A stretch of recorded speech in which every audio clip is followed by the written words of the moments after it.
Good morning, everyone, and welcome to the Unitarian Universalist Church of Silver Spring.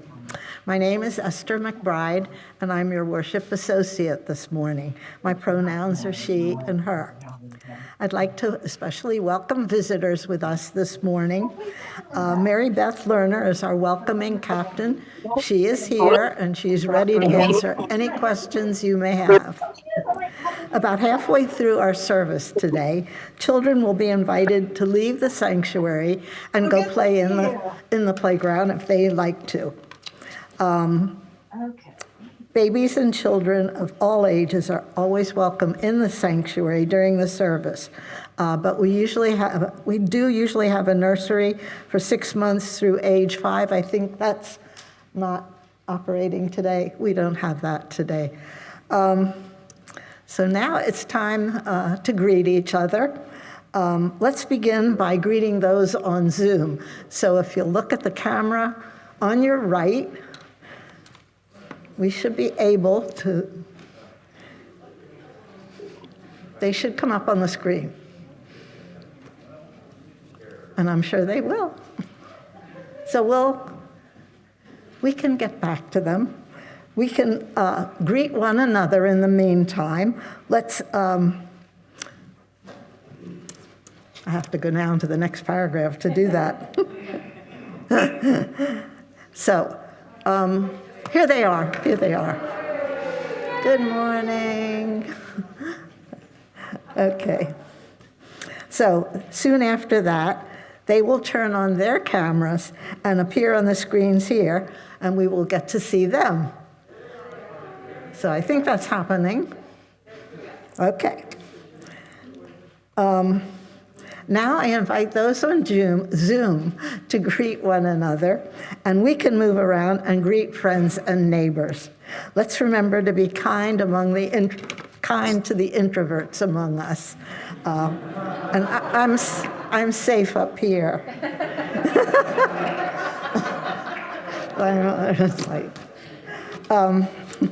And then we can return to our seats when the hymn begins.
which brings order out of chaos, clarity out of confusion, purpose out of uncertainty, be in us and with us as we gather in prayer and song and community today. Come, Spirit of love, and guide our hearts, our minds, our whole selves toward all that nurtures and sustains, heals, and reconciles. Good morning, everyone. My name is Reverend Kristen Grassel-Schmidt. My pronouns are she, her, and I am the settled minister of this congregation. It's now time to light our chalice, symbol of our free faith, and reaffirm our congregational commitment.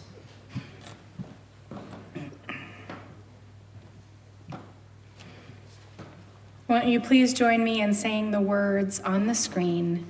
May this light warm our hearts with love and caring and guide us in the ways of truth. As we gather here for worship, we pledge ourselves to the endless search for truth, to the right of each to believe as mind, heart, and conscience dictate, to accept the responsibilities this freedom commands, and to implement our belief in the essential worth and dignity of every human being. Let's join in singing our chalice song.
So who would like to help me with the Wonder Box today? Do I have anyone?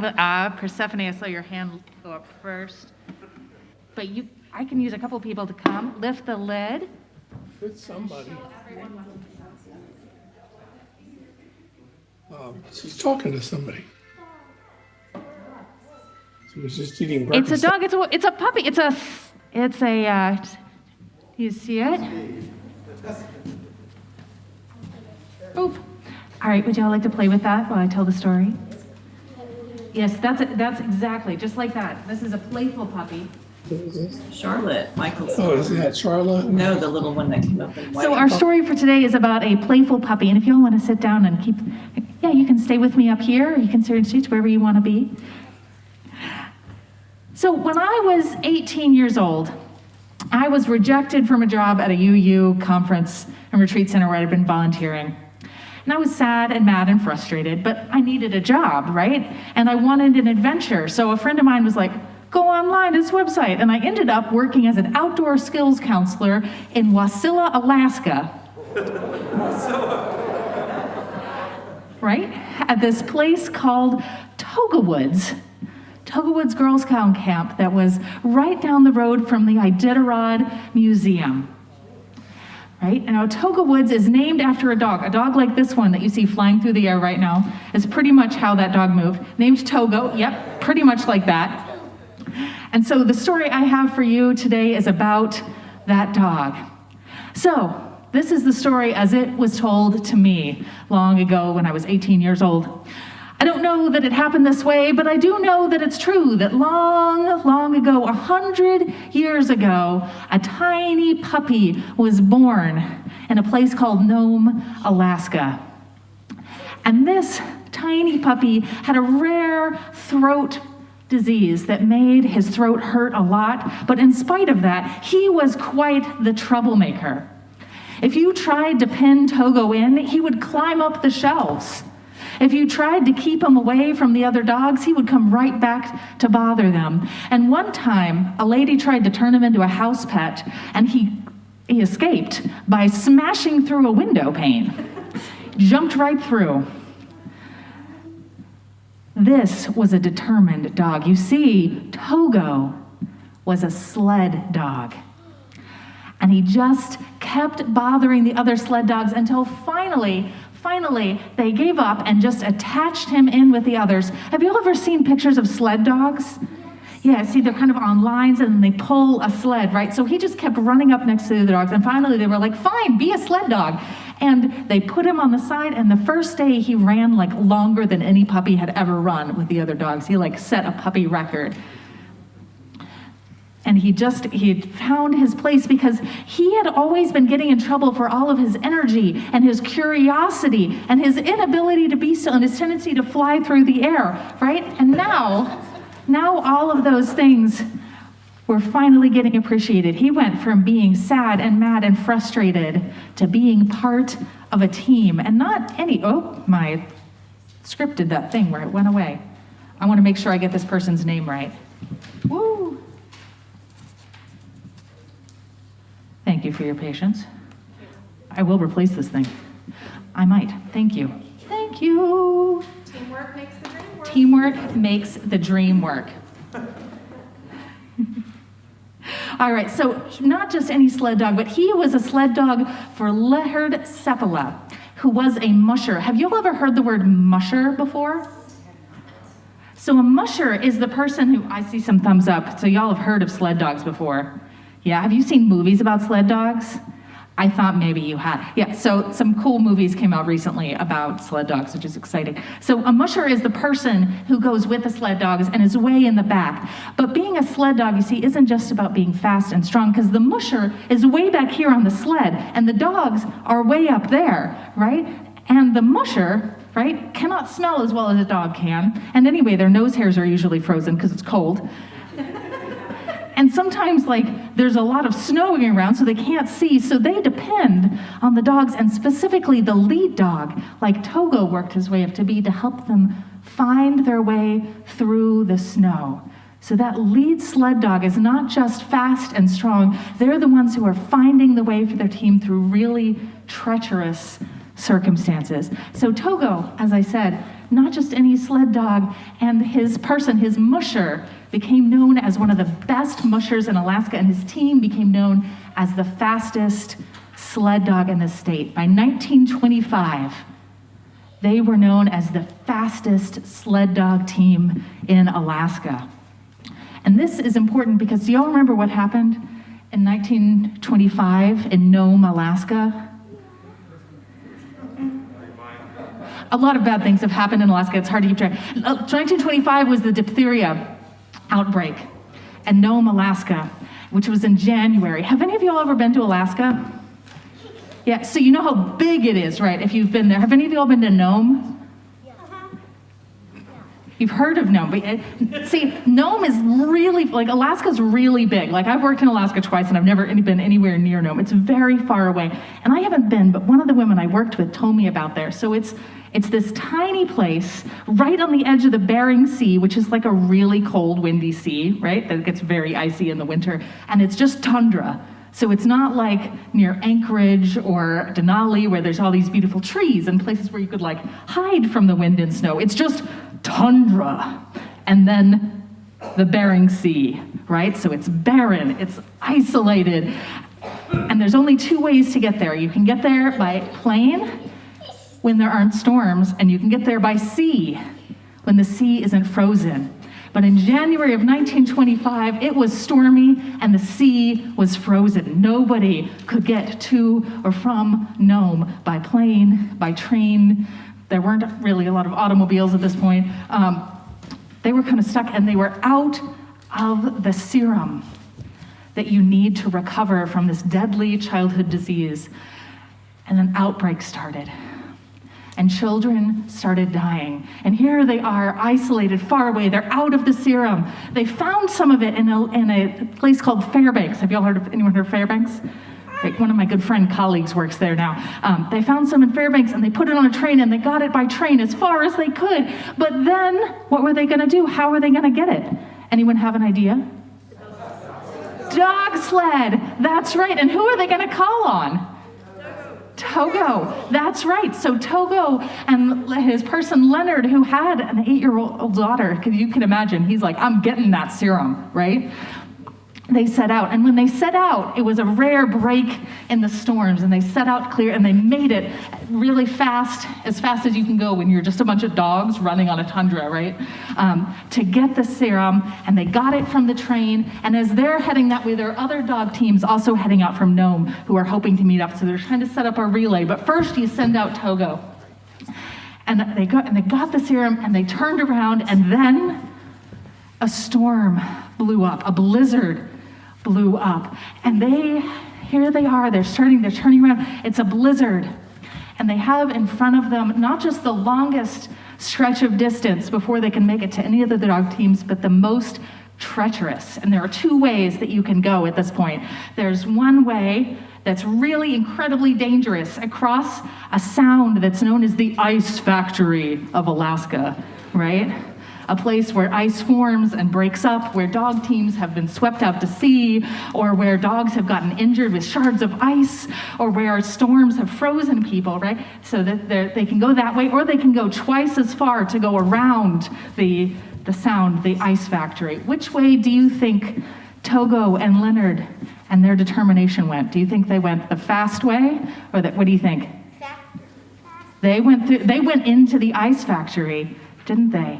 They went through that, and they couldn't see in front of their faces. They were depending on Togo's nose, on his curiosity, on his energy, on all of those things that had gotten rejected him with this puppy are now the thing that are getting them through this storm. And then they made it over the sound. They just barely made it. They didn't get swept out to sea. Togo got the whole team and all of the medicine there safely. And then they had to go over a $5,000. I was thinking about capital campaign, right? They made it over the $5,000 mountain range. The 5,000 foot. Thank you. Oh. And finally, they were able to make it to another dog team who took the serum to the next dog team, who handed it to the team led by Balto, who got like all of the credit because he's the dog who finally ran it into the town, right?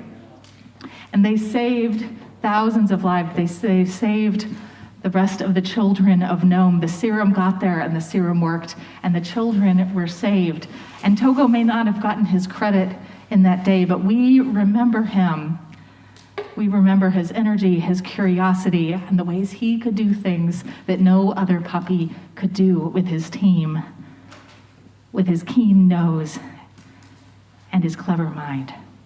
All right, do you want to put the puppy back in there, or do you want to keep it for the rest of the service? Okay. Can you hold on to it? If you're having trouble, just keep passing him around. He can be past the puppy.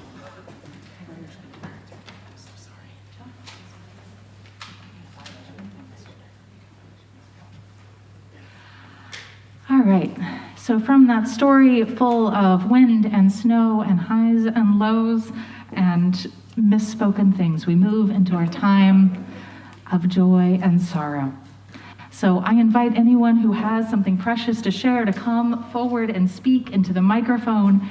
And after each person shares, we will say, in every joy and sorrow, we are held in love beyond belief. I just wanted to say thank you to this congregation for all of your kind thoughts and your prayers this past week, not only for me, but for everyone in our congregation who served as an election judge, an election monitor, who knocked on doors, who got out the vote, everyone who helped make our democracy work. If you were one such volunteer in whatever role you served during this election cycle, would you please rise or raise your hand so we can recognize you? Thank you so much.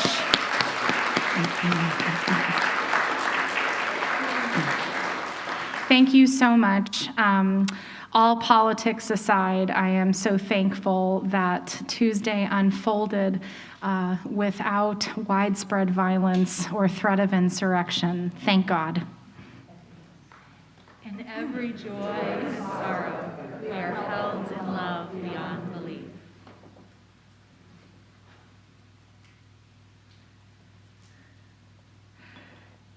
Thank you. And I forgot to say, I'm the Reverend Caitlin Cutter-Quailberg, pronounced she, hers.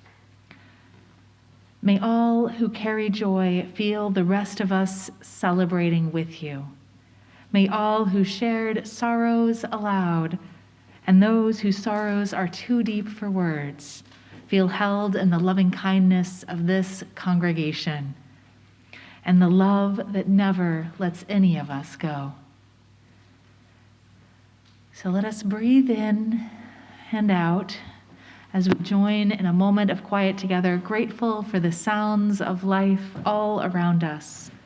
If you have suffered a deep loss in the last year, I invite you to stand or raise your hand during the silence so that the congregation can bear witness to your grief.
life, we give thanks this morning for the many joys shared among us, for the pleasure of being together in this sacred time and space, and for the coming of the holidays.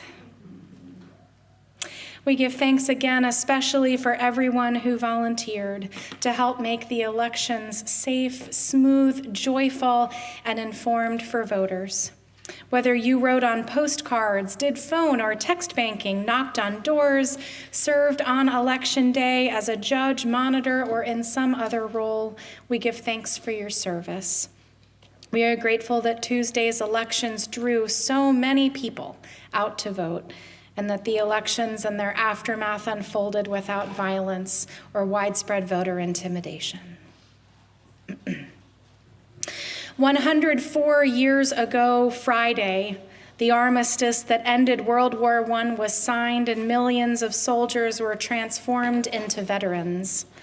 This morning, we lift up all veterans, all those through the generations who've served in the armed forces. We pray for their families and friends whose loved ones were sent forth into danger in all of our names, many of whom returned home never to be the same. We lift up the many women who have yet to be acknowledged as veterans, the many LGBTQ veterans who could not be out during Don't Ask, Don't Tell, whose partners and families didn't receive the open support and care that other veterans' families did. To say thank you to our veterans for their service, their sacrifice will never be enough. And so we pray this morning for strength, commitment, and healing. Strength to embrace all of our veterans, commitment to care for each and every one of them in the fullness of who they are, and healing for our country and our world so that one day nations won't need to send people's babies and siblings, spouses and friends into danger to solve complex problems. May we each do our part to work for justice, for it is only when justice is present that peace is possible. Amen, and blessed be. I now invite any children who would like to spend the rest of the service not outside on the playground because it's a little muddy, but who would like to spend the rest of the service downstairs playing games to go with Reverend Caitlin out of the sanctuary. And while they make their way downstairs, let's sing them out together. And grown-ups, please make sure to pick up your kids after the service.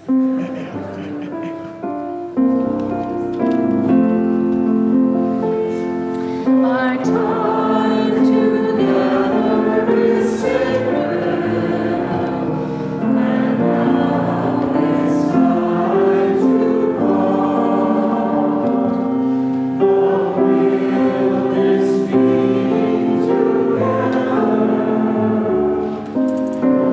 Always right here in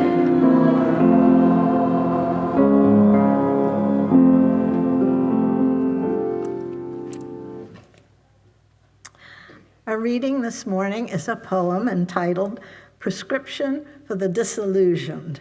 It's by spiritual eclecticist Rebecca Del Rio. Come new to this day. Remove the rigid overcoat of experience, the notion of knowing, the beliefs that cloud your vision. Leave behind the stories of your life. Spit out the sour taste of unmet expectation.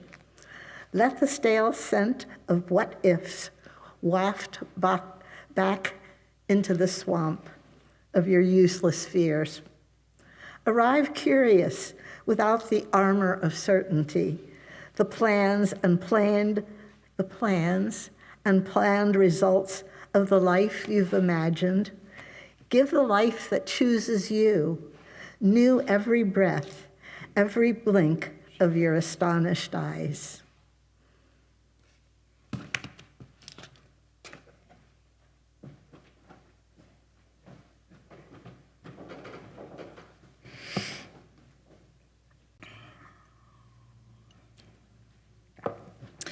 Uneasy. That is the best word I can find to describe the way many seemed to feel for most of last week.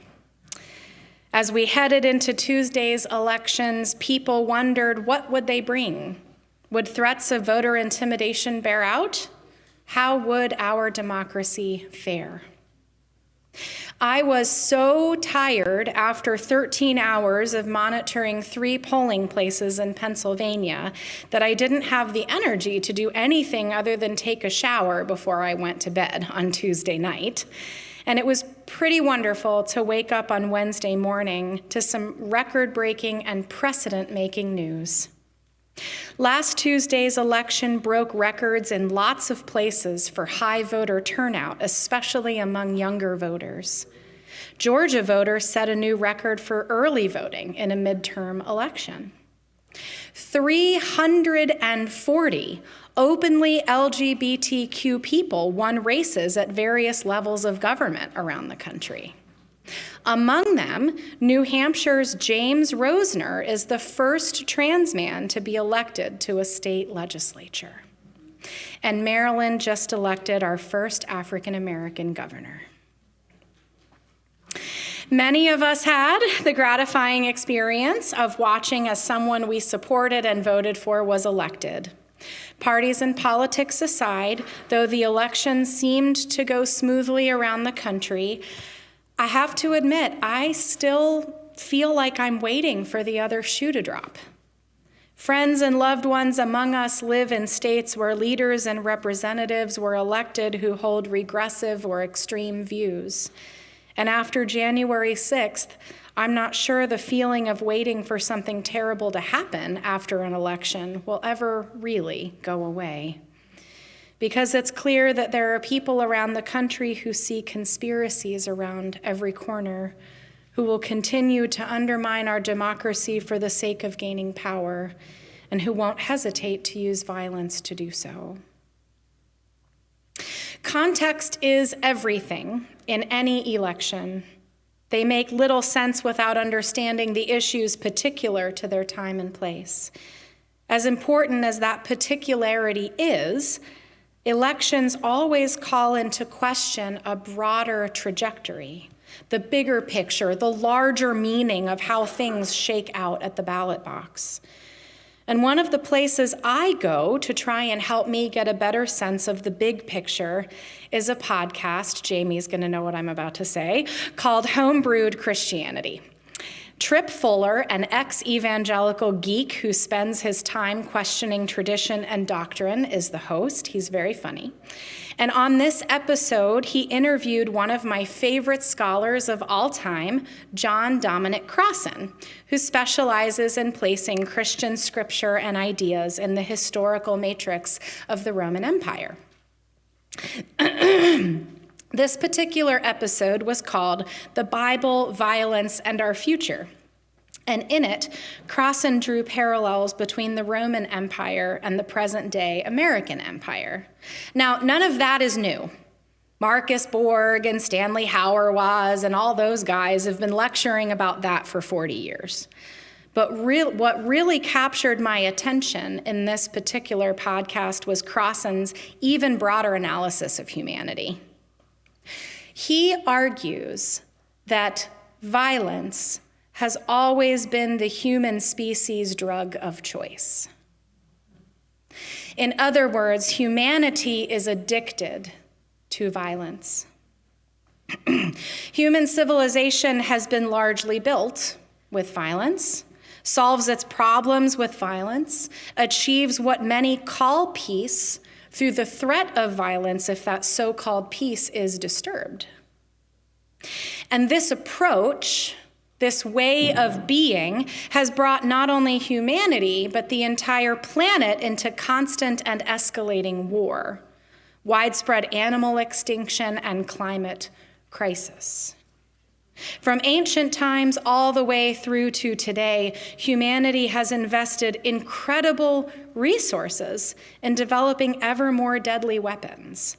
And now those weapons have the potential to annihilate life as we know it.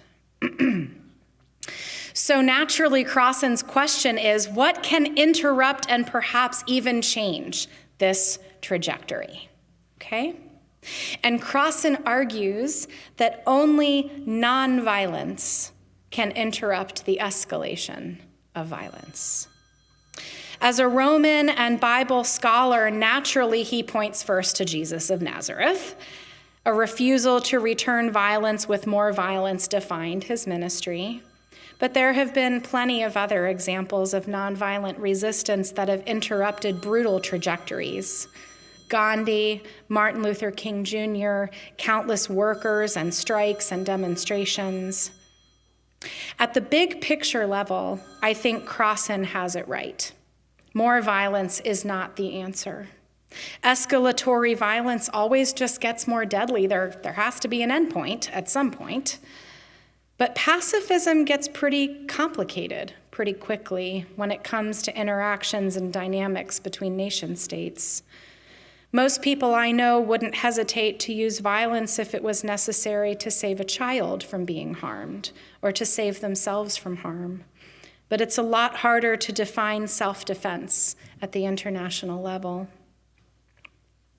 I preached a sermon here just last year about how easy I think it is for privileged people to criticize oppressed people who choose violence. I do not believe that violence can be prevented or addressed with more violence. In order to move forward into a better humanity, better future, humanity is going to have to find some other way to solve its problems. But I also have a hard time believing it's ethical to send only thoughts and prayers as Russia invades other countries, violates their sovereignty, and kills their people. This is one of those situations where two things that are mutually exclusive can feel true at the same time. And this is the reality of our world. It is disturbing, it is complex, it is uncertain. As critical as I've been of governments and many of the decisions they've made to use violence to preserve so-called peace, I'm also aware that sometimes situations offer no good choices. All too often, leaders at all levels find themselves between rocks and hard places, faced with situations much like Togo's sled team. And given that many of the challenges humanity faces have no easy answers, it's hard to imagine how we will get past them. In the 3rd chapter of the book of Exodus, how's that for a transition? Moses comes into the presence of the Most High. And God tells Moses to take off his shoes since he's on holy ground and tells Moses he's going to be the human through whom God frees the Hebrews from slavery in Egypt. This was one of those problems that had no easy solution, right? At this point, Moses says all of the things that we say when people ask us to do something we aren't sure we want to do, whether it's stand up to Pharaoh or serve on a committee at church. And after God assures Moses God will be with him the whole time, backing him up, Moses asks one of what I consider the two most powerful questions in the Bible. When I go to the Israelites and tell them the God of your fathers has sent me, and they ask me what this God's name is, what should I say? In other words, he wants to know God's name. Now, names of gods in those days always described what the god was all about. There were gods of fertility and gods of war, gods of weather, gods of water. A god's name described their power, their area of expertise, the thing that they were concerned with. So when Moses asks for God's name, he's asking to understand what God is all about. And instead of giving Moses the kind of answer he was looking for, God says, I will be what I will be. Or more accurately in the original Hebrew, I will become what I will become. I can't give you a name to pigeonhole me because I'm bigger than that. I'm always changing, always evolving, always doing something new. Now, I'm not preaching a sermon about who or what God is or isn't, whether there is a God in a literal sense or not, and so on. As Crossan is famous for saying about the Bible, my point, once again, is not that those ancient people told literal stories and we are now smart enough to take them symbolically, but that they told them symbolically and we are now dumb enough to take them literally. Yeah, that's why I love Crossan. I'm not here to preach about who or what God is or isn't, but I am here to say that the power, the force, the spirit that creates order out of chaos, that brings forth the new from the old, that frees and liberates and makes possible things that before were impossible, that this dynamic force is something that we can see at work at an individual level, at a local level, at a national level, at a global level. And it also happens to be the only thing that gives me hope in a world with institutions I don't entirely trust, with escalating violence, with complex and seemingly intractable problems. I don't know how humanity can overcome our collective addiction to violence. I don't know how humanity can possibly overcome so many of the challenges we've created for ourselves and our planet. I don't have an easily explained definition of what I believe about ultimate reality, but I think it's best described in what Buddhists call koans, what Jesus called parables, in the language of poetry and metaphor, story and song. Because as John Dominic Crossan has taught, metaphors are powerful because if we live into them, they become reality, they become true. Metaphors aren't true, but if we live into them, they become true. Living into metaphors is living not by certainty alone, because in this world, what is certain? But living as if. So what metaphor are you living into reality? What is the story or metaphor that gives you hope, that helps you move forward, that empowers you to keep on keeping on no matter who is in office, no matter how strong the storm, no matter what? I'm not sure I have a single metaphor that guides my life, but one of them for sure is the vision of universal salvation our Universalist foreparents taught. No one is left out. That's one of my metaphors. Yes, I try to live my life as if the force that brings the possible out of the impossible will someday, somehow, guide humanity to overcome the ethical, ecological, civilizational crises that have backed us into a corner today. I will live as if the powerful voice that refused to give Moses a name to pigeonhole the divine potential is becoming and creating and liberating still today. And the good news about living metaphors into reality is that we begin to understand the whole of our lives as sacred, infused with meaning and value. The work to change this world is not done only in the streets, in the classroom, while text banking or serving as an election monitor or demonstrating in the streets. It's every moment, every interaction. May we live this hope, this vision into reality in community, because this work is bigger than any political party, any one religion, any one country, or even continent. It is the work of our whole lives, the work of our species, the work of our age. I end with the words of our reading today by the amazing Rebecca Del Rio. Come to this new day. Remove the rigid overcoat of experience, the notion of knowing, the beliefs that cloud your vision. Leave behind the stories of your life. Spit out the sour taste of unmet expectation. Let the stale scent of what-ifs waft back into the swamp of your useless fears.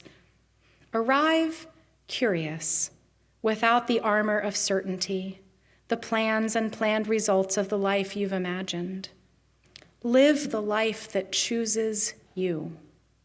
New every breath, every blink of your astonished eyes.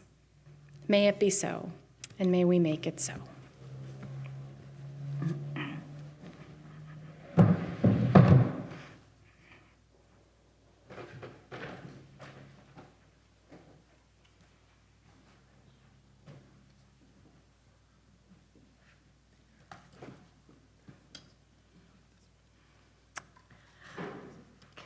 So as you can see on the screen, this is the time that we can give our offering. And there are many ways to give your gift to the UUCSS, which I think is going to come up a little bigger soon. If you're here in person, you can place your offering in the offering plates as they're passed around during the music. And the music will begin in just a moment. And I don't have the instructions for giving at home, but they are on the screen. The new Vanco mobile app. May our hearts grow as we practice generosity together and as we help keep the dream of a better world alive. The offering will now be given and received with gratitude.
Good morning.